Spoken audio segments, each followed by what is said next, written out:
Hello friends, welcome back to my YouTube channel. Screen पे आपने topic तो देख ही लिया होगा कि मैंने क्या लिखा हुआ है। आज हम इसी टॉपिक के बारे में बात करेंगे। Corporate loyalty is a myth. See, loyalty is not a contract. What employees think loyalty is. Employee के लिए लॉयल्टी का मतलब होता है, सी, वो सोचते हैं ज़्यादा काम, lesser complaints, long stay and sacrifice towards companies। Employee मानता है कि मैं कंपनी के साथ लॉयल हूँ, कंपनी मुझे प्रोटेक्ट करेगी अगर मैंने ये सारी चीज़ें करी तो। अब बात करते हैं कि कंपनी क्या सोचती है कि लॉयल्टी का मतलब क्या है। ये ऊपर वाले जो पॉइंट्स हैं ये हैं एम्प्लॉय के पर्सपेक्टिव से, और हम अब बात करते हैं कंपनी के पर्सपेक्टिव से। First point is performance, second is obedience, third is availability, fourth is silence। और जिस दिन इनमें से कोई एक चीज़ भी कम हो गई ना, वहीं पे लॉयल्टी चैप्टर क्लोज्ड। देखिए, HR sees the employees as roles. HR को किसी को राम, श्याम, आयशा, गीता इन सब के नाम से वो नहीं देखता। एचआर क्या लुकआउट करता है? पोजीशन, कॉस्ट और रिस्क। आप 10 साल तक लॉयल रहे, लेकिन अगर आज आप एक्सपेंसिव हो गए हो तो लॉयल्टी आपकी हिस्ट्री बन जाती है।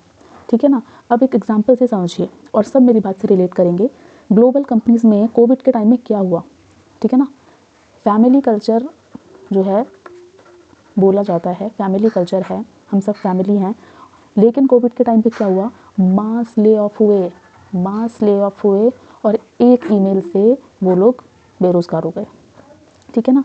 तो ये जो चीज़ है ना, we are a family, family में फायरिंग लेटर नहीं आता, फैमिली में परफॉर्मेंस इम्प्रूवमेंट प्लान नहीं होता, फैमिली में नोटिस पीरियड सर्व नहीं होता।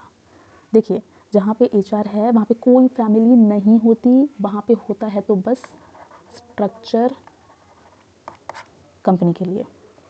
ठीक है ना। लॉयल्टी का कोई केपीआई नहीं होता। केपीआई मतलब की परफॉर्मेंस इंडिकेटर।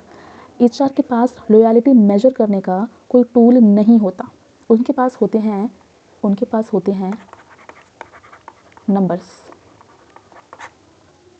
नंबर्स लाइक जो टारगेट्स हैं वो मीट हुए या नहीं, जो कॉस्ट है वो रिड्यूस हुई या नहीं। ठीक है ना। तो लॉयल्टी जो है वो इमोशनल है और कॉर्पोरेट दुनिया जो है वो न्यूमेरिकल बेसिस पे काम करती है।